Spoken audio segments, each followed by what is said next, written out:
So here we are, folks.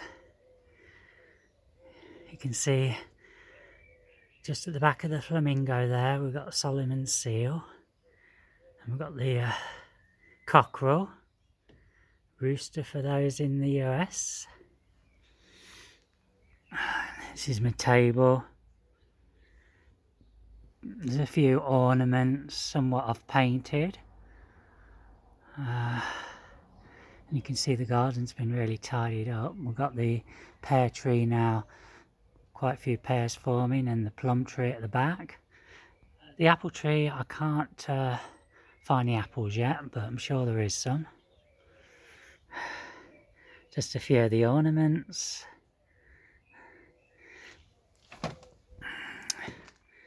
A nice little barbecue here, but I have no one really to share a barbecue with, so it'll be basically for myself, and maybe the odd time if a carer wants something.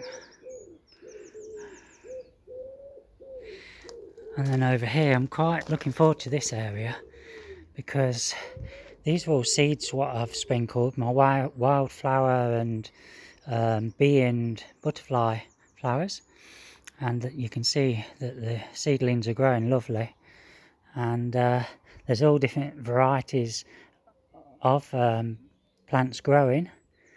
Some I can detect. I can see there's one or two poppies in here. I can see that there's going to be some maybe some Californian poppy, and quite a few others. A bit too small for me to detect, but I know the leaves. I just can't remember the names of some of them. Will do when they get a bit bigger. You can see the oriental poppies are looking fab. And if we come over here, we've got flowers now on my strawberry plants. For those of you who watched my earlier videos on YouTube, you'll know that these were bare-rooted plants what I planted a few weeks ago in here. And you can see there's a few more flowered ones appearing. I've had a few problems with some of the troughs with the soil, which is my fault. There was too much manure, not enough multi-compost. But looks as though we're going to get two plants growing in here now. It's probably that it was too rich for them initially, but it's okay. But just look at the plants, they're looking fab. Strawberries is something what I did concentrate on it when I had with the allotments. I've still got them at Croft, but somebody else is looking after them for me at the moment. And I did at one point have 1,200 strawberry plants on there, both outdoors and in the polytunnels. Come over here.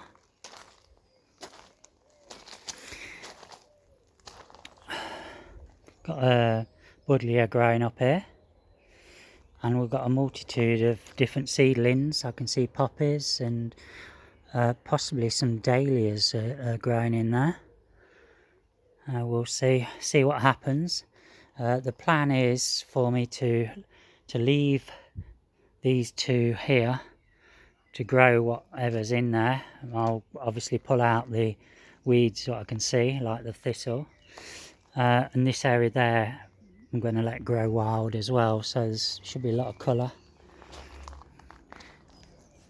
You can see just there the colourful plants allium, and in here there's lots of poppies growing. So this lady had got into this bed, and you can see how she dug, hence all the soil on the back. That's a bit I haven't tidied up yet. I've just put some water out for the birds here, and maybe for the little frogs what are hopping around, because I did used to have 4 ponds in the garden at one point. And then at the bottom of the garden we've got the pinkish bluebells, and I've got some perennials what I've planted in here, little plants, what you can probably just see. Aquilegia growing at the back. And I cut the mental blockage, folks. Camellia, I cut that down, but it's grown back, and because it wasn't producing any flowers, so I left it.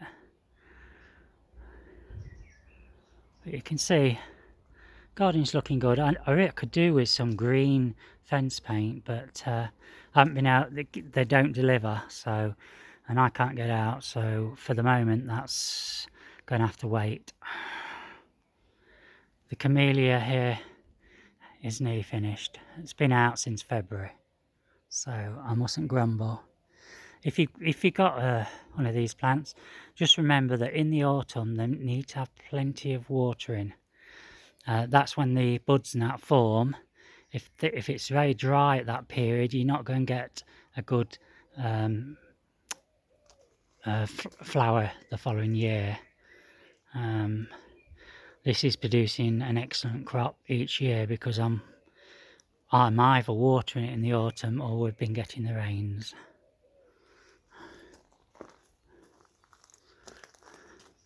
And that's it, folks. Thanks for watching.